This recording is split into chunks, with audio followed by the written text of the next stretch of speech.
Like we've got a full crowd tonight as usual. And for everybody really has heard Todd's introduction before, right? Yes. Right. Okay, so here's my introduction tonight. Hi, boys and girls. What time is it? It's Todd DePastine time. It's Todd DePastine time. It's Todd DePastine time. Oh my gosh, you're getting worse and worse, ma'am. But thank you for that introduction. That is absolutely wonderful. Thank you. Yes, I would like to talk about the history of elections in America and voting.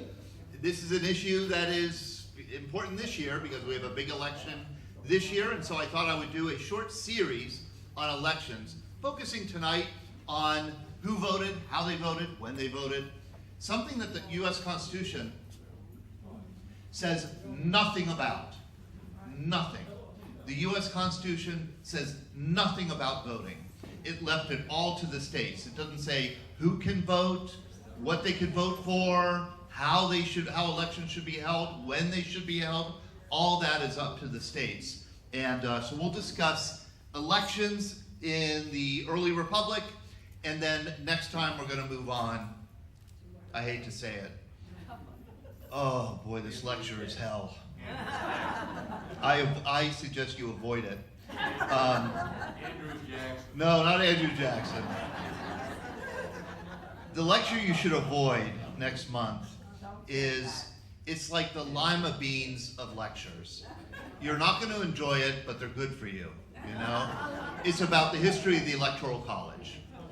The Electoral College. We need to be reminded how this thing works. It is so convoluted. It is so complex. It's so hard to understand. When it works, well is fine.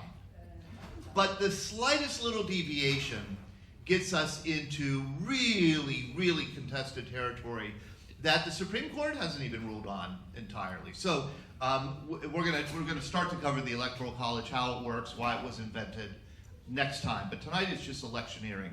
Now, before I get to that, I do want to say a couple things. First of all, today is June 12th, which is Women Veterans Day. You might not have known that there's a Women Veterans Day. And there's a Women Veterans Day because on this date, June 12th, 1948, Harry Truman signed the Women's Armed Service Integration Act.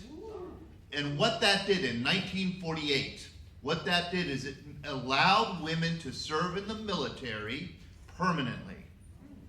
Women had served in the military before, mostly as nurses, but also as WACs and WAVEs in World War II.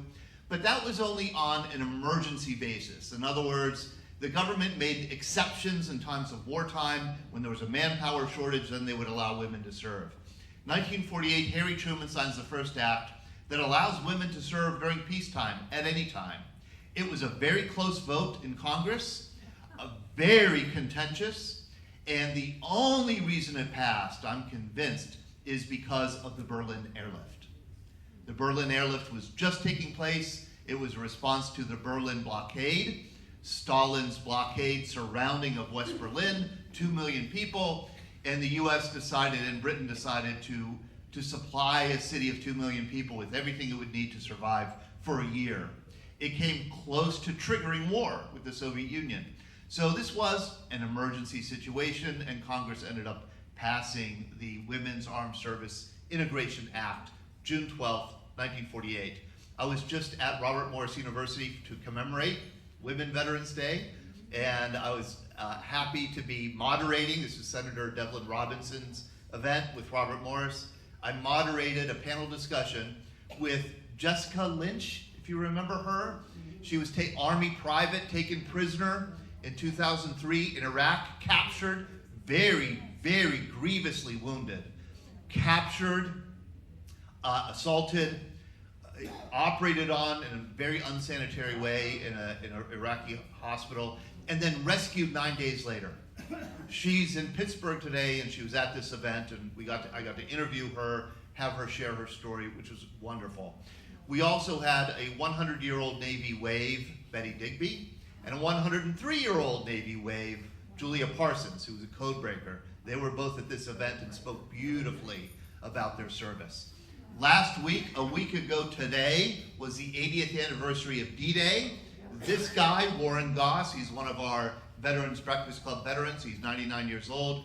We had a great send-off for him at the airport the day he left for Normandy. He was going back for the 80th anniversary, and we surprised him with a kind of, a celebration, a send-off celebration. I called the airport and said, hey, there's a D-Day vet going back to Normandy.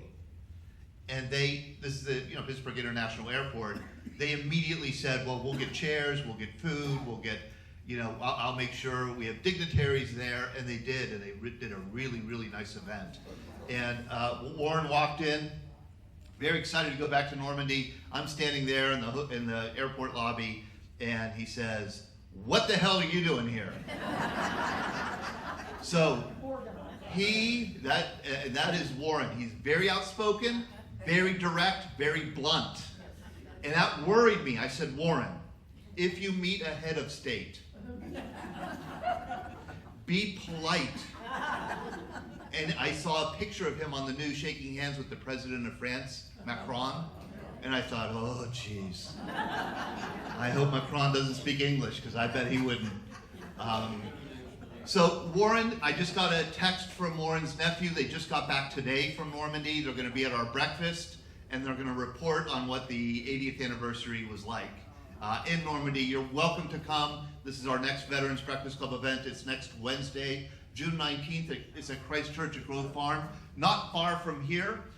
Would love to have you. If you can attend, please just, you can let me know, or you could really just show up. We'd just love to have you. It would be wonderful to have you there and hear the stories. You don't have to be a veteran to attend.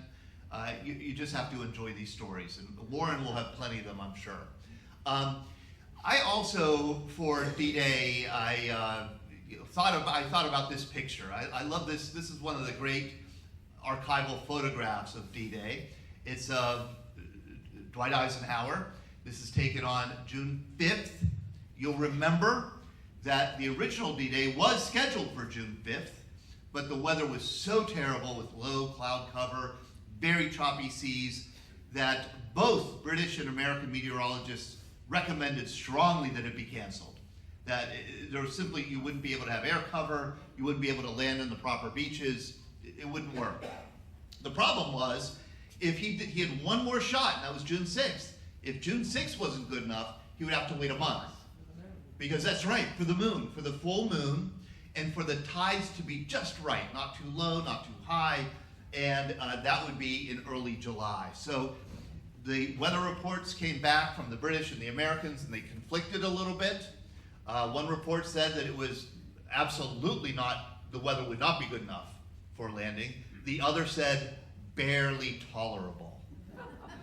And Ike went with barely tolerable. And he was very nervous about it. He ended up touring, going to this air base, RAF Grenham, I think it is, southwest of London. This is where the 101st Airborne was. They were preparing to jump in the wee hours of June 6th, 1944, to secure, bridge points and crossroads and eliminate some enemy positions. And so these guys are all painted up, they're all ready to go, they're all ready to cross on C-47s and jump. Ike makes a surprise visit and starts circulating among the troops. And this picture was published after D-Day. And the official explanation of the photo is underneath. General Dwight D. Eisenhower gives the order of the day to the men. Full victory, nothing else, to paratroopers somewhere in England just before they board their airplanes to participate in the first assault in the invasion of the continent of Europe. I love that in 1990, this man identified himself as Lieutenant Wallace C. Strobel. He's wearing the number 23. He was 101st Airborne. He jumped. He survived. And he somehow, in 1990, he ran across this picture and the story that Ike was kind of, encouraging the troops, full victory, nothing else. And Strobel said, he never said that. I know because I'm this guy. And Ike only said this to every troop. He said, where are you from, son? And he said, and I said to him, Michigan, sir. And Ike said, Michigan, been there several times, wonderful fly fishing in Michigan. So that's what he's doing with his hand. He's talking about fly fishing, nothing about paratroopers. After he met with these troops, he went back to his cottage, it was called, and with his girlfriend, and he sweated it out. I mean, he really sweated it out. He had 100,000 troops on ships ready to go, and he was worried that the weather wouldn't be right and that this whole thing might fail. And he produced at the cottage, in his handwriting, one of my favorite historical documents of all time. And I can't resist sharing it with you, talking about it a little bit. This is his failure message. This is what he was planning to say to release to the public if D-Day had failed. Our landings in the Cherbourg Harbor area have failed to gain a satisfactory foothold, and I have withdrawn the troops. My decision to attack at this time and place was based upon the best information available. The troops, the air, and the Navy did all that bravery and devotion to duty could do. If any blame or fault attaches to the attempt, it is mine alone. What a wonderful, yes. What's that down at the very bottom? That looks like July 5th. July 5th. He wrote the wrong date. Does that signal, I mean, his nerves? He absolutely wrote the wrong date. He underlined mine alone. And he changed the wording. And I love this. This is, as a teacher, I used to teach writing, how to write an essay. And you're always teaching, don't use passive voice. Use active voice. Passive voice, mistakes were made. Active voice, I made a mistake. We made a mistake. You made a mistake. His first draft has passive voice. Our landings in the Cherbourg Harbor area have failed to gain a satisfactory foothold, and the troops have been withdrawn. He crosses it out, and he puts, I have withdrawn the troops. I think that's such a noble, wonderful example of leadership, of taking responsibility for a gigantic failure. And I have such admiration for Eisenhower for that little grammatical correction. It signals so much character. Speaking of character, we have this Army veteran who passed away last August. His name is Tom Courtney. He was in the Army. He won the 800-meter race in the 1956 Melbourne Olympics. His widow, Posey, now is a resident here. Yes. Yes, you do. And he has Tom Courtney, talk about a person of character, a wonderful story, a wonderful race in Melbourne in 1956. The Army had the wisdom, finally, this guy's a world-class track athlete. He gets drafted into the Army. You figure the Army would make him a cook. But the Army let him race. And he was a remarkable person. He was a very unusual person. Many of you here know him. But I'm going to start with one little story of part of his life. He was going to receive an award in New York City for about 6 athletes. And they put them all on a table and said, because there's 6 of you, you can only talk a minute or 2 each. And then and that will be enough. So they also gave each one of them a bottle of booze. You have your own bottle. And next to Tom, and I can't remember who it was, but I think it was Mickey Mantle. So, but by the time, Oh my gosh. by the time the awards were to be awarded, or the people were to go up and speak, Mickey had finished his bottle. And he had turned to Tom and said, well, why don't you open yours, because I have some of that.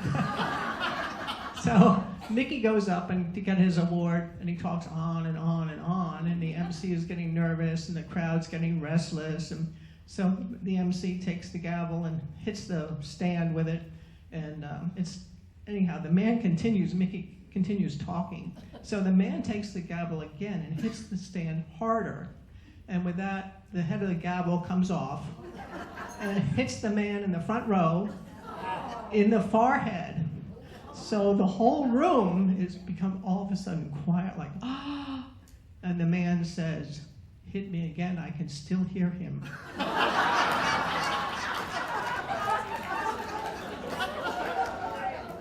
So that's just the kind of thing, knowing Tom, that you got to know. And here's another story. When we were first married and lived in Jacksonville, Florida, his job was investments among English territories in South America. So we were actually in Puerto Rico in a hotel lobby. And a man comes up to him and says, "Hi, Tom, how are you? I'd like you to meet my wife." So Tom meets the wife, and then Tom introduces me. And the interesting thing about this story is that that was Howard Cosell. So, no, wait a minute. Howard turns to his wife and said, "This is Tom Courtney, and this is what he won, and this is the time in which he won it." And Howard had remembered that for so many years. I was very impressed with Howard at that point. So I had a couple of little stories to read here in this book, but I can't hold the mic in the book, so I can't read the things to you. But Tom has written this book. He fell one time and broke some ribs, and he couldn't do his sports, which what he liked to do, 2 sports every day, 7 days a week, including Thanksgiving and Christmas. You all from Allegheny never knew, but he had the key to the indoor tennis court, and my boys and he played every holiday. Anyhow, when he went in the Army because he did not like to be told what to do, and he could get out of the Army in 2 years instead of 3 years everywhere else. And he went out, he wanted to train, and they did the 6 weeks basic course with him. And then at night when people went to bed, he would go out and run along a fence with lights on. And someone came one night and said, "What are you doing? You get up at 5 and go to bed at 10 at night?" And yes. And what are you doing? "Well, I'm training for the Olympics." So Tom had gone to the commander of the base and said, "You know, I signed up in the Army because I was promised time to train, and no one's given me the time." And the man said, "You jerk, you're in the Army," you know? That was his attitude. So anyhow, when he was out running one night, someone said, "What are you doing?" He said, "I'm running for the Olympics, I'm training." And so the next day he got orders to then train. So he could train from noon on every day, every afternoon. He had a schedule all made out. So I'll tell you one more little story. He's written this book, as I started to say, when he had broken some ribs and he couldn't do his sports. And it's basically the stories he would tell our grandchildren at the dinner table. And it's meant to be a book to inspire people to do all the right things. And he was a very religious man also. So we visited a girlfriend of mine who was where we had met. That's how I met him, was at her engagement party on Oyster Bay, New York. And she was then living in Arizona. And I was talking to her. So he went out. She had a huge property, I mean some thousands of acres, that ended up actually going into Mexico also. And he went for a walk, and when he came back, he said, I was taking a walk, and all of a sudden there was a bear. And he saw me, and I thought, "Oh, hi," you know, and he's over there, and I'll kind of edge away, and as I edged away, he edged toward me, and I started to back up faster, and he went a little faster, and of course he has 4 arms and legs instead of 2. And he's gaining on me, and the 2 had a full all-out sprint to save his life at about age 60, 65. I know, if I had been there, I wouldn't have, you know, but it's like I don't have to run faster than the bear, just faster than you. But anyhow, so this is his book. I have some for sale, and I'll have them they're $20 each. They're sold online, but I'm not going to charge you tax. So it's a very interesting book on his life stories, and he's really been an inspiration to so many people. Wonderful. Let me play his gold medal winning race. This is a newsreel recap of it, and it's pretty darn exciting. You could see why it garnered so much attention. 800 meters. Since 1936, the domain of the specialist Americans. Not much hope here for Britishers Farrell and Johnson, but the promise of a great race for all that. Packed into the elbow-jabbing, heel-chopping lane one of the straightest, Sowell and Courtney of the state. Boyson of Norway, Australia's Butchart, and the black curly head of number 137, Derek Johnson from East Ham. Butchart of Australia drops back and Johnson wallops on into fourth place. The Americans are making a team event of it, with Arnold Sowell setting a cracking pace for teammate Tom Courtney, all 13 stone and 6 feet 2 inches of it.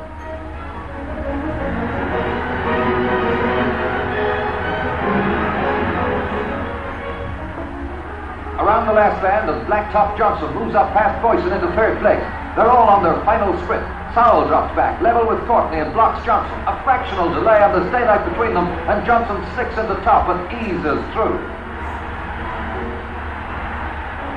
Now it's Johnson and Courtney both passing Sowell, and Johnson's in the lead. 50 yards to go, and Courtney's supercharger comes in. As with a last desperate effort, he overtakes Johnson on the outside and rips through the tape inches ahead of the finisher to win a wonderful race by mere inches. Wow. The lineup for the 8th. What an amazing race. I mean, I think somebody said it was the only race ever in the 800 where somebody was behind 40 meters at one point in the race and caught up to win. Boy, it's funny. I watched it before. You know, it's happened in 1956, and yet I'm still like cheering for him. I hope he makes it. So voting, very little written in the Constitution about voting, almost nothing about elections.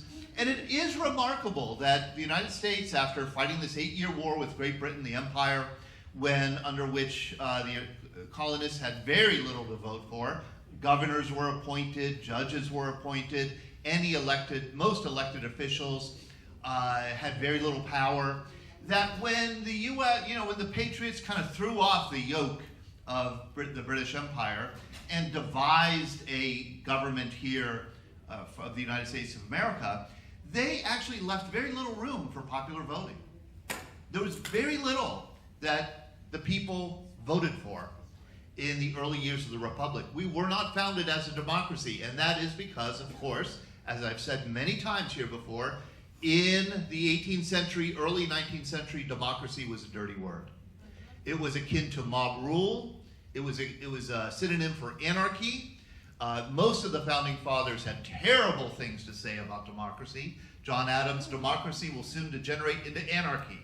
Such an anarchy that every man will do what is right in his own eyes, and no man's life or property or reputation or liberty will be secure. John Jay said, pure democracy, like pure rum, easily produces intoxication, and with it 1,000 mad pranks and fooleries.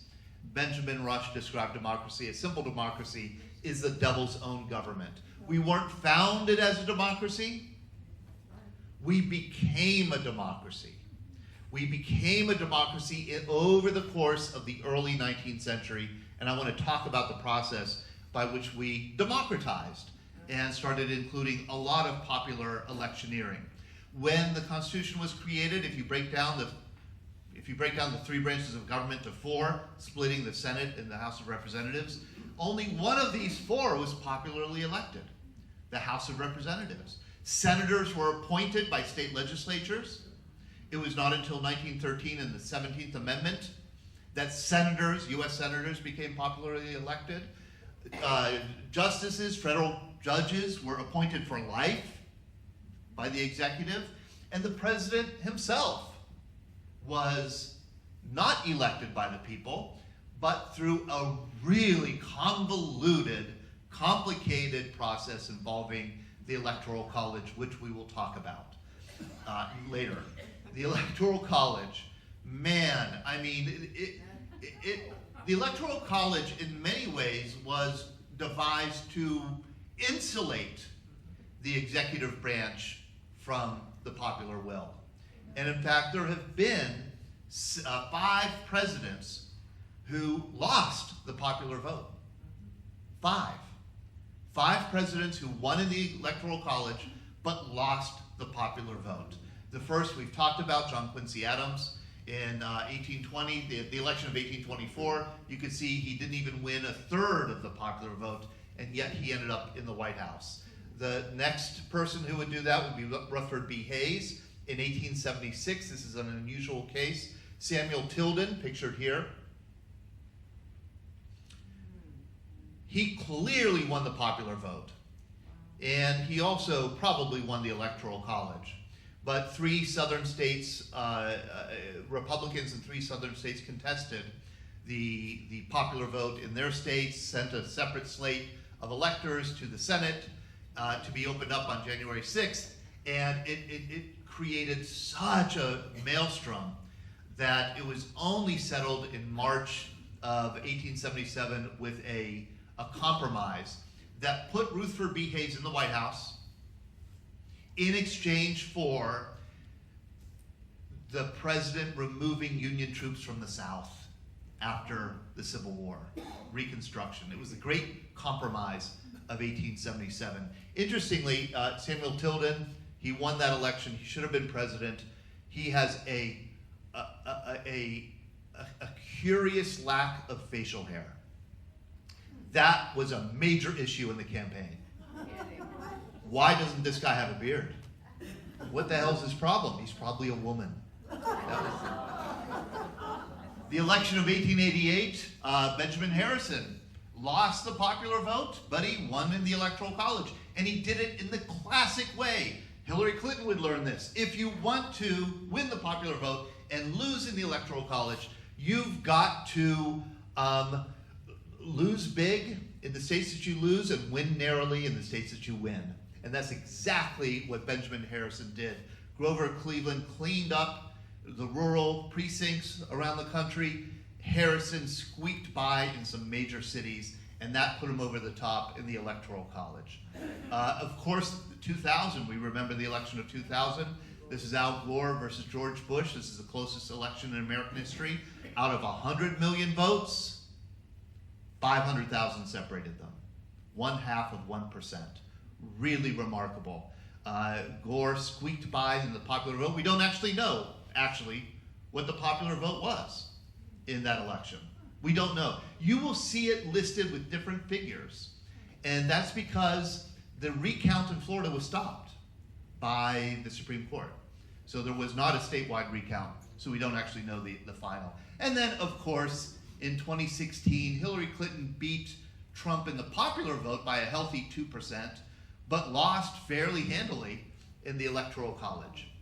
So these are 5 presidents, 5 people who became president without winning the popular vote. And it wasn't just mechanisms or institutions like the Electoral College that kind of thwarted the popular will. It was also the rules that states developed about who could vote and who couldn't. Not many people could vote in the early republic. The vote was restricted. And it was largely restricted to white men who owned property. You had to own property. There were only 2 states, these in yellow. Kentucky, they throw in New Hampshire too. New Hampshire was close to universal suffrage, but not quite there. Kentucky and Vermont were really the 2 states where all white men over the age of 21 could vote. Every other state has some kind of property qualification, meaning you had to own productive property and prove it in order to vote. That was Virginia, 50 acres of land to vote. Less than 50% of the white men could vote in Virginia. In South Carolina, to run for office, you had to own 500 acres of land and 10 slaves to hold office in South Carolina. And this was common in the early republic. Interestingly, boy, I know, you know how I digress. I think this is so interesting, though. I'll mention it. Early on, after the Revolution, oddly, 6 states gave free blacks the right to vote. 6. Pennsylvania was one of them. Massachusetts another. 2 others were Maryland and North Carolina. Slave states. These are states, slave states. If you were a free black in North Carolina in 1800, you could vote in elections. That vote would be taken away in the early 19th century, rescinded. New Jersey, they were nut jobs. 1777, they allowed women to vote. And women voted for 30 years in New Jersey until that was taken away in 1807. And women in New Jersey would not get the right to vote again until 1920. So it's this interesting story, but the story of the 19th century really is the rapid and vast expansion in the right to vote for white men, no matter how poor they are, no matter how poor you were. If you were a man, and if you were white, especially if you were native born, you were generally winning the right to vote. One of the reasons that the vote was restricted to property holders, the idea was you wanted to have people to have a stake in the society, so property was a representative of that stake that you would have in society, so you would take the election seriously. But I love this quotation by William Blackstone, because I think this does speak to it very much, how Republicans with a small r, early Republicans, thought about the right to vote. Blackstone, who was a British jurist, very influential here in American jurisprudence, wrote, "The true reason of requiring any qualification with regard to property in voters is to exclude such persons who are so mean, impoverished a situation as to be esteemed to have no will of their own." In other words, and this is how early Republicans, American Republicans, thought of it. If you worked for somebody else, you were not independent. That means if you earned a salary or a wage, you were not independent because you had a boss. And the boss could tell you who to vote for. The only way you could have a right to vote is if you owned productive property and you were your own boss. You were an independent shopkeeper or farmer or some other kind of what we would call professional. So over the course of the early 19th century, the right to vote expanded and expanded rapidly, especially in the 1820s and 1830s. You can see in this progress of these maps, more and more states turning yellow, where if you're 21 years old and you're white and you're male, you could vote. By 1860, you see the vast majority of states now allow all white men to vote. And it was our hero, Andrew Jackson, who was the standard bearer for this movement. This is why Jackson was so important. He was in charge, he was the head of this movement to make the country a democracy. And he was also the beneficiary of that democratization of the polity that occurred in the early 19th century. In other words, Jackson and his ilk increasingly won elections because more and more people who liked him could now vote for him. And this was, the great era of what we call Jacksonian democracy. The last gasp, I guess, the last struggle, the last battle for Jacksonian democracy occurred in the great state of Rhode Island. Anybody here from Rhode Island? Connecticut's fine. It's Rhode Island I have a problem with. Rhode Island, what the hell is their problem? They would not join the Union. They would not sign the Constitution. They threatened to remain they're Rhode Island. They threatened to remain an independent country. They were coerced, finally, into ratifying the U.S. Constitution. When the ratification vote happened for the Constitution, the Constitution lost 90% to 10% in Rhode Island. Nobody in Rhode Island wanted to be part of the Union. And finally, Connecticut and Massachusetts threatened Rhode Island with imposing customs duties on its exports and really treating it like a foreign country. And finally, Rhode Island relented. But Rhode Island was so backwards, their state constitution after the Revolution had not been changed from the charter, from the royal charter it had received in 1663. And it granted very few men in Rhode Island the right to vote. Few men could vote. Well under 40% of the white male population in Rhode Island could vote in the 1830s. And not only that, but then there was a state legislature deal where the rural areas were overrepresented, the urban areas were way underrepresented, and it meant that really the whole state of Rhode Island was ruled by a handful of large landowners. And so this guy, Thomas Dorr, decided he wanted to change it. He got himself elected to the state legislature. He was no ruffian. He was from the wealthiest family in Rhode Island. He was a graduate of Harvard Law School. He was a lawyer. He was a graduate of Harvard College. He was a lawyer. And he decided he's going to reform the state constitution. He did not succeed, and so he went rogue. He decided to hold his own state constitutional convention, rewrite the Constitution of Rhode Island to include the right to vote for all men, including black Americans, black Rhode Islanders. The Irish immigrants at this constitutional convention didn't like that idea, so he ended up giving it up. But the Irish got the right to vote, native-born white men got the right to vote, and it reconfigured, redistricted Rhode Island for the state legislature. They then held a ratification vote throughout Rhode Island to ratify this new constitution. It passed overwhelmingly. And then, under the auspices of the new constitution, they had elections for governor and for state legislature. Thomas Dorr himself was elected governor, and a whole new state legislature was elected, and they began running this new government, this new state of Rhode Island in 1841. The only problem was there already was a government of Rhode Island. And in 1842, the old governor, Samuel Ward King, decided he had enough, and he was going to declare war on this rival capital, this rival government led by Thomas Dorr.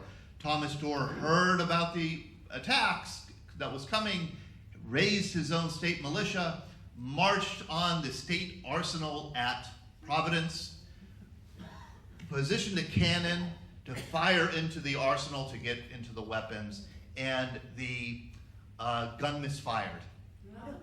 And the enemy, the regular state militia, charged Thomas Dorr and his men, and Thomas Dorr's men fled.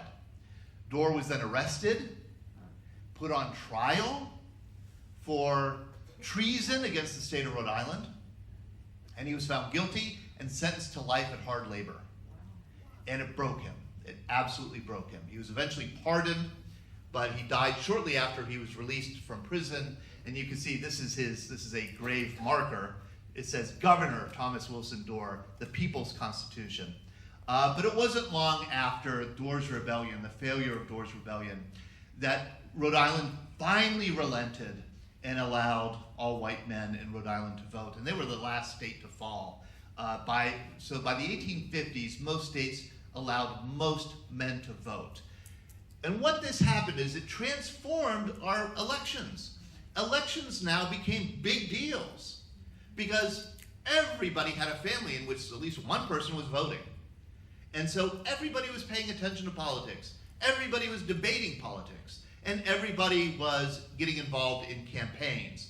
And what this did is create what we call the second party system, and what we should understand, I think, to be the first real modern political party system in the world. Really, the first real modern political party. In fact, the oldest still operating political party in the world is the party that Andrew Jackson created, the Democratic Party. It is the longest serving, operating political party in the world. And it was created to get Andrew Jackson and Jacksonians elected to office at every level. And this party machine, of course, had to inspire a rival, an opponent. Those who opposed Andrew Jackson, as you know, Andrew Jackson was probably one of the most beloved presidents in our history and one of the most vilified presidents in our history. He was a polarizing figure. Do we have any like that today? A polarizing figure that people either love or hate. That was Andrew Jackson. And those who hated Andrew Jackson got together and created a new party called the Whig Party, named after the British Whigs, which was the English party, the British party that was opposed to the king's power, the court power. They called themselves the Whigs because they opposed King Andrew and his court. And these Whigs agreed, Abraham Lincoln was one of them. These Whigs agreed on nothing. Absolutely, they disagreed on slavery, they disagreed on everything. The only thing they agreed on was that they hated Andrew Jackson and they wanted to defeat him.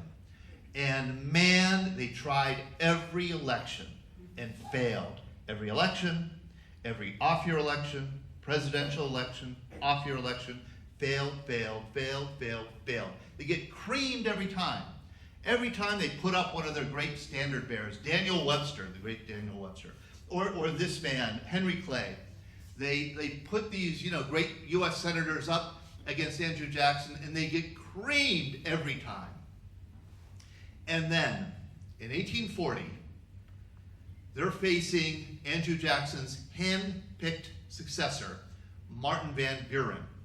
Van Buren had been Jackson's vice president, and Jackson had anointed him as his successor. Van Buren took office, and this time, in 1840, the Whigs did something absolutely nobody expected. It was a stroke of genius, it turns out. They did not nominate Daniel Webster. They did not nominate Henry Clay. Instead, they nominated somebody whose name people remembered, but they were surprised to learn that he was still alive. And that was William Henry Harrison. William Henry Harrison was old. That guy's still alive? In 1840, he was the hero of the War of 1812. He had won the Battle of Tippecanoe, which was not a great victory, but he did have a great victory, the Battle of the Thames in Ontario.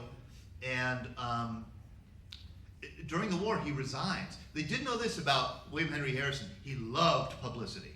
He was a publicity hound. He's an army general in the War of 1812. He wins a battle, resigns from the army so he could tour the country and celebrate. The war's still going on. I mean, it's like Patton resigning after Sicily, I mean, jeez. So people said he was, the Van Buren people said, the guy's senile, he's so old. Way too old to hold up. You know how old he was? 64. But Martin Van Buren was so vulnerable in 1840 because the country was in deep recession, the first industrial depression in history. It had been created, you'll remember, by Andrew Jackson with his war on the Bank of the United States. It tanked the economy. Jackson got out of office before the economy tanked. Van Buren got elected to office before the economy tanked. And then once Van Buren settled into office, the economy tanked. Here's a kind of art cartoon showing a family. He's out of work and he's being evicted. His family's being evicted. This is called the Panic of 1837. And the Whigs decided they could exploit this and blame Martin Van Buren for the wreckage of the economy. He seemed to be doing nothing about it. And then also they portrayed Martin Van Buren with his funny last name as something like a royalist, an aristocrat. Here he is, in his aristocratic finery. There was an American congressman, Oglethorpe, Charles Oglethorpe, who gave a 3-day speech on the floor of the House of Representatives during 1840. A 3-day speech called the Gold Spoon Oration, in which he, inventoried. He identified every piece of gilt, golden, silver, finery, Louis XIV or Louis XVI furniture, this was true, all this new carpeting that was put into the White House, all new upholstery, all new curtains. You know why they all had to be replaced. You'll remember the party ruined a lot. No, the party ruined a lot in the White House. That is true. That inaugural, when people were shooting in the ceilings of the White House, that inauguration party. But it was also the 1,400-pound wheel of sharp cheddar cheese that came to the White House from New York and sat there for a year. It stunk so badly that it really did permeate everything, and everything had to be replaced. And so Van Buren had it replaced, and the Whigs hung him up on that. Absolutely. They called him Martin Van Ruin. Sweet sandy whiskers. Here's a great cartoon of Martin Van Buren drinking a beautiful goblet of White House champagne, and he's very happy. And then he has to sip from an ugly mug of log cabin hard cider, and he can't stand it because he's such a royalist. For the Jacksonians, for the Democrats like Van Buren, they accused William Henry Harrison as being old, bumpkin, senile. This guy's so out of it. He's a frontier general. What does he know about governing? And somebody, this guy, John Ziska, for the Baltimore Republican, wrote in the paper, he was criticizing William Henry Harrison. He said, give him a barrel of hard cider and settle a pension of $2,000 a year on him, and take my word for it, he will sit the remainder of his days in his log cabin. The Harrison campaign seized on that. This is it. This is our theme. The hard cider log cabin candidate. This was their idea. We are going to sell William Henry Harrison as the new Andrew Jackson. He was an Indian fighter. He was an Indian killer. He had killed Tecumseh. He was a frontiersman from the West. He was famously from Indiana. He lived in Indiana. And he was going to be the Whig. He wasn't going to be Daniel Webster from Vermont, New Hampshire. He wasn't going to be Henry Clay. He was going to be a genuine frontier man, just like Jackson was. The problem is this guy, he wouldn't have recognized a log cabin if he bumped into it in the night. William Henry Harrison was the son of one of the wealthiest families in Virginia. His father was governor of Virginia. He had been raised in this house that you could see still today in Williamsburg, Virginia, that Berkeley plantation. This was his house on the frontier. He didn't drink hard cider, he drank imported wine. It had a wine cellar. And so, but they were selling him as this common man candidate, and he was very happy to play the part and go along. And because of this, I really see 1840 as the first, what you might call, packaging of a presidential candidate. You know, first marketing of a presidential candidate. There were all kinds of, the first time that, you know, there were campaign songs, and there were rallies, and E.G. Booze came up with a bottle of whiskey. That's where we get the word booze from. To pour at his campaign rallies. There was Tippecanoe, China. There were, you know, hard cider, log cabin, canes and medallions and songbooks, and these immense rallies. I think it was in Ohio.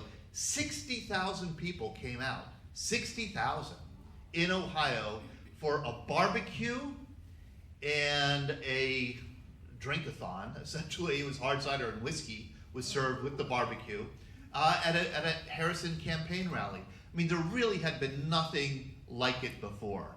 And of course, Harrison won. He won, I mean, it wasn't even close. He won by 7 points, I think, in the popular vote, landsliding in the Electoral College. But the real story of the 1840 campaign, this is the real story, the important lesson of the 1840 campaign is not who won, but the turnout. Their turnout was unlike anything ever before. Here is popular election turnout from 1789 to 2022. And you can see it's just spikes in 1840. Over 80% of all eligible voters voted. Over 80%. And this inaugurated about 60 years of having really high voter turnout. And then after around World War I, it drops down again. And it was low, continues to be low until recently. Until recently. There's a resurgence in voter participation because we're so polarized. The rule generally is the more polarized the country is, the more partisanship there is, the higher the voter turnout. When there's less partisanship and less polarization, voters don't go to the polls as much, and that was the case, especially in the post-World War I and then post-World War II years. William Henry Harrison would go down in history as the shortest serving president. He served for 30 days. The story goes that he gave an inaugural address, which I've read. It's horrendous. If I want to be mean to you, I would recite the whole thing. It was almost an hour long to read, which was really long for a presidential address, even at the time, and it's horrible. He stood out in cold weather, he read this inaugural address, he didn't feel well, went to bed, got pneumonia, died 30 days later. That's the story that I was taught. I remember reading. I think that's the story that you read in the textbooks. Here he is surrounded by doctors who are just making his life more miserable, you know, having snakes bite him, bleeding him, leeches, I mean, you name it. Having him drink things that scalded his throat, you know, anything to make the pain more. That's what doctors did. The real reason he died, we now know, and we do know this, very recently, a great team of historians and doctors looked over his case and the cases of many other people who got sick in the White House in the 10 years of the 1840s and who died. Zachary Taylor dies in office. James K. Polk almost dies in office. He dies immediately after he leaves office. Abraham Lincoln's son, Willie, dies. And they all die in the same way. And this is why people who moved into the White House as a servant, as a family member, as president, everybody, and it was common knowledge, you move into the White House, you're going to die. No, you're going to get sick. You're going to get sick, and most likely you'll survive, but some unlucky ones will die. And here's why. It was because, yes, night soil collection pond. There was no public sanitation system in Washington, D.C. Washington, D.C. had grown a lot, and here's how the sanitation worked. Chamber pots would be emptied into the street every morning. And then a group would come with shovels and barrels. They were called night soil collectors. They would shovel up what had been poured into the street. They would put it in barrels. They would pack the barrels, wagon them off to the night soil collection pond and dump them off. Night soil collection pond was about 25 or 30 feet in elevation above the White House. This collection pond grew. It seeped into the spring at Franklin Square, which fed the water for the White House. And so that's why everybody was getting sick.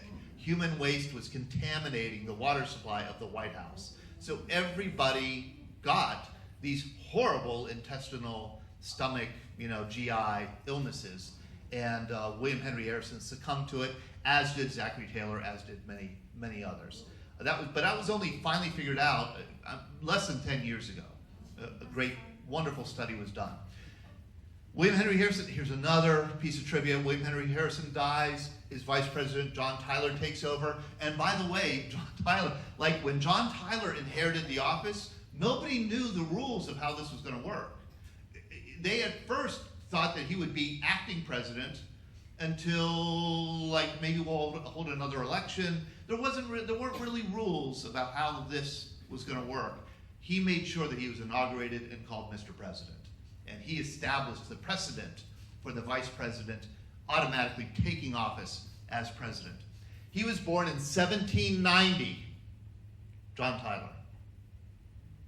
He still has one living grandson. Do the math. Holy mackerel. This guy's grandfather was born in 1790? He's a fascinating guy, good historian, by the way, also related to Pocahontas. He is John Tyler's grandson. John Tyler had 13 kids. Last kid was born when John Tyler was 65. The last of the 13 also had 13 kids. The last of his kids was born when he was 75. Harrison Tyler was the last of those 13.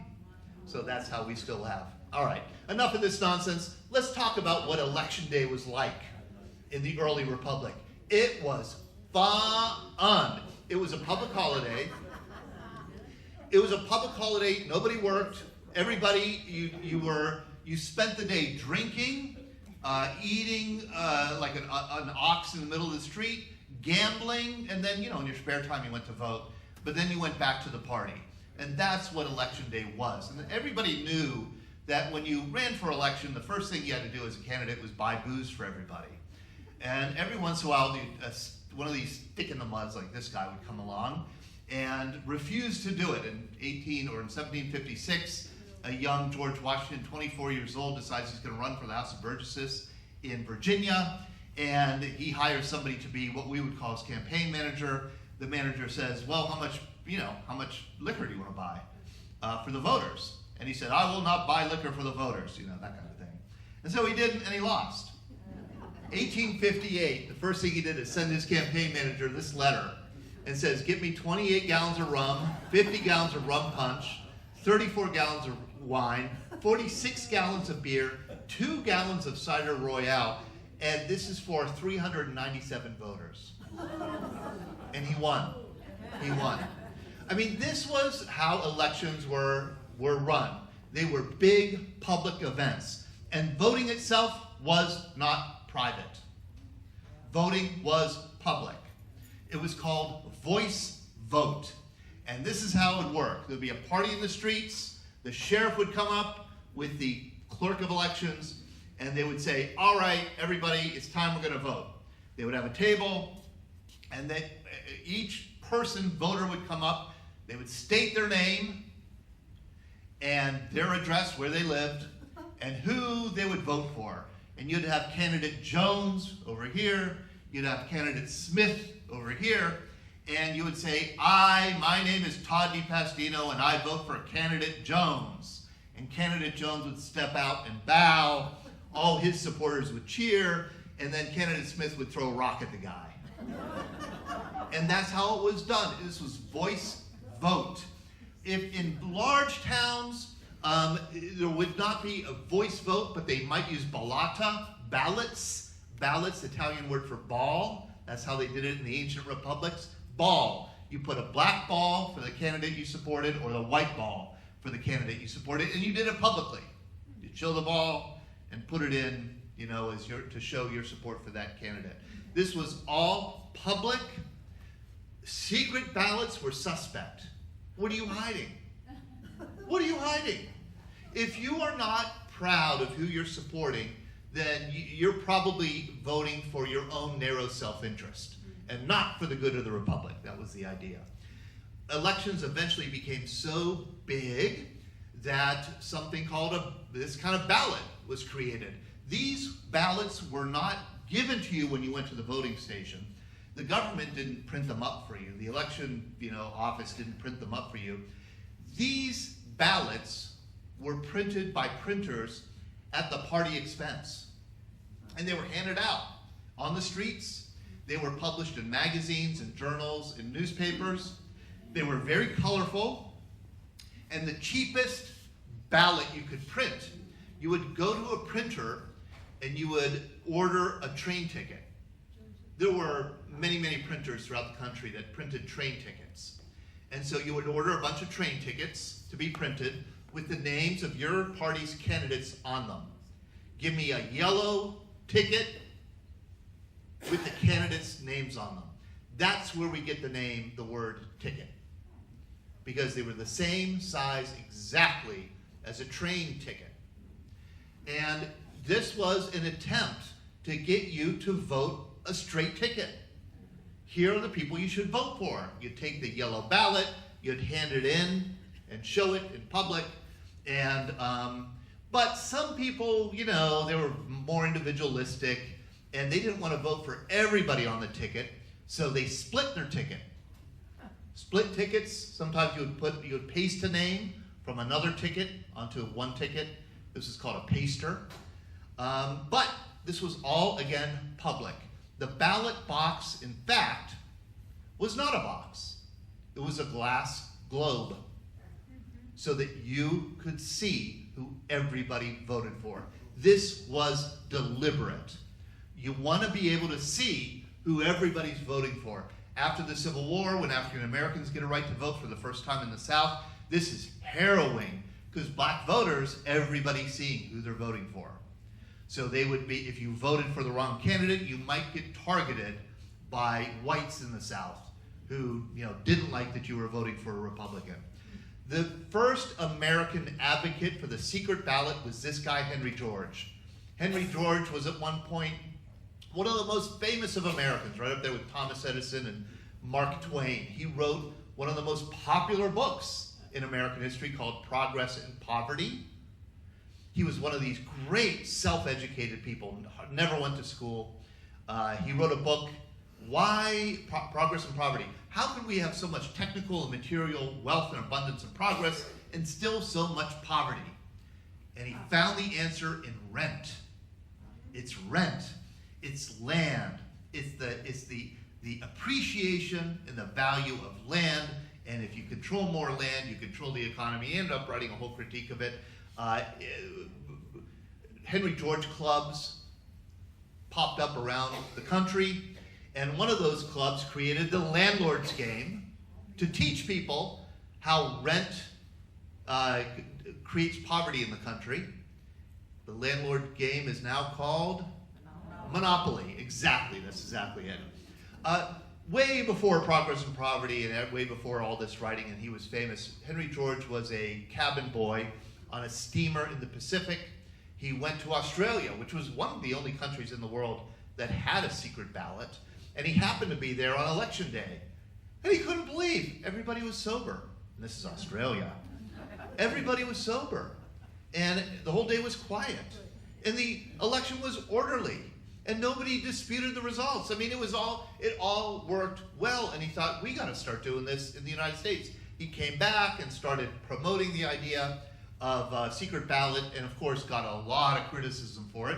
John Randolph, from the famous founding Randolph family, the adoption of the secret ballot would make any nation a nation of scoundrels. A secret ballot makes for a secret government. I mean, that's how Americans thought. The only reason that Americans were willing to adopt the secret ballot was because of, number one, the intense violence in the South after the Civil War in the 1870s. There were 1,000 political murders in Louisiana alone in 1868. 1,000.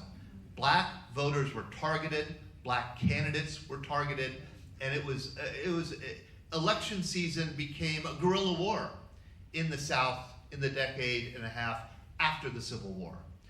And the idea was, if ballots were secret, then that might help reduce the political violence.